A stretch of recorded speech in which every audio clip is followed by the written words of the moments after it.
আসসালামু আলাইকুম। আশা করি সবাই ভালো আছেন। আসেন আপনাদেরকে একটা জিনিস দেখাই। ওই দেখেন একটা বানর। দেখছেন?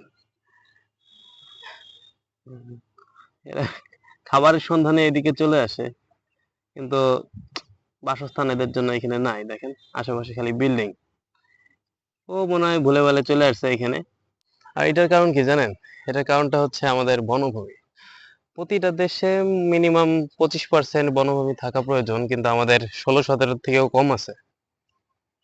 তাও যে ও এখানে আসছে মানুষ কিন্তু ওকে শান্তিমতো থাকতে দেবে না। কেউ ঢিল মারবে, কেউ লাঠি দিয়ে খোঁচা দেবে, কেউ লাঠিতে বাড়ি দেবে।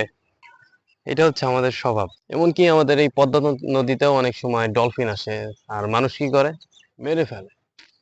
কেন ভাই মারার দরকার কি? ও প্রাণী আসছে, এর সাথে প্রকৃতির সাথে বন্ধুত্ব হইলে তো আরো ভালো লাগে, তাই না?